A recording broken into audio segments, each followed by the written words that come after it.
पूरक कोणों के त्रिकोणमितीय अनुपात। पूरक कोण किसको कहते हैं?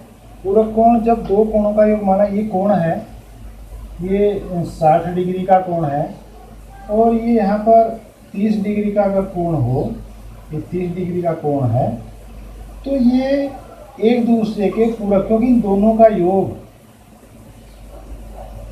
90 डिग्री होता है, इसलिए ये पूरक कोण है, एक दूसरे के पूरक कोण है। तो पूरक कोणों के त्रिकोणमितीय अनुपात हमें ज्ञात करने हैं। तो हम यहाँ पर एक ये समकोण त्रिभुज है, माना यहाँ पर ये 90 डिग्री का कोण है, तो हम ये तो 90 हो गया, ये कोण A है और ये कोण B। तो कोण, क्योंकि यहाँ पर चूंकि 90 कोण C बराबर 90 डिग्री है, इसलिए कोण A प्लस B वो भी दोनों 90 डिग्री के होंगे।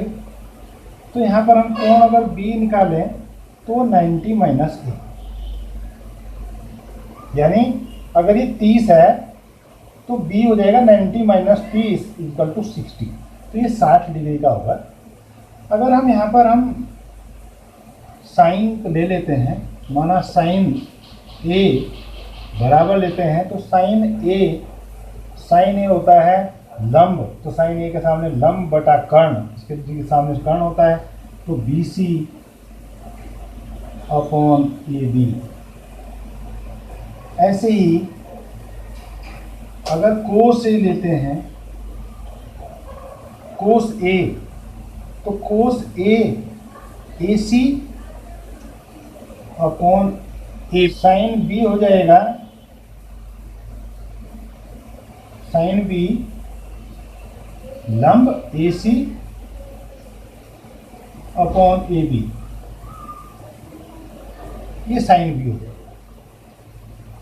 अब चूंकि हमारा B से है और AC हमने देखा कि AC अपॉन AB और ये भी AC अपॉन AB, इसका मतलब क्या है कि साइन B जो है, ये अगर हम इसको फर्स्ट समीकरण मान लें और इसको सेकंड कह दें, तो समीकरण 1 और 2 से साइन B बराबर कोस A हो जाता है, AC अपॉन AB।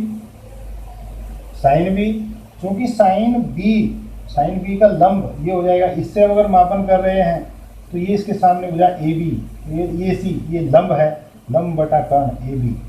अगर यहाँ पर हम कोस A लगा रहे हैं, कोस A, तो लंब कोस के सामने भी, A की भुजा के सामने लंब ये है, तो आधार ये AC अपॉन आधार बटे कर्ण। हमने कल बताया था L बटे KA, तो आधार बटे कर्ण, तो आधार ये हो जाता है और कर्ण ये हो जाता है। अब साइन B का मतलब B की जगह हमने 90 माइनस, तो sine 90 minus A equal to हो जाता है कोस A। ये हमारा एक सूत्र बन जाता है। इसी तरह से हम सारे सूत्रों को कर लेते हैं। कोस 90, ऐसे सब अनुपात निकाल देते हैं, जैसे ये इसको भी हम निकाल लें, साइन 90 माइनस A बराबर साइन A। हम इस सूत्र का यहाँ पर प्रयोग कर लेंगे। यहाँ पर साइन A, तो कोस, यहाँ कोस B के बराबर देंगे, तो cos B equal to this, cos B के बराबर ही कोस B। अगर हम कोस B निकाल दें यहाँ पर कोस B, तो कोस B से करें तो आधार BC upon AB, BC upon AB, तो BC अपॉन AB और BC अपॉन AB, तो B की जगह फिर वही 90 माइनस A, तो ये हो जाएगा साइन A, तो 90। तो इस तरह से हम सारे सूत्रों का निकाल लेंगे। तो हम ऐसे ही tan 90 माइनस A बराबर होता है कोट A, और कोट 90 माइनस A होता है tan A, और इसी प्रकार कोसेक और सेक, कोसेक 90 माइनस A होता है सेक A, और सेक 90 माइनस A ये होता है कोसेक A।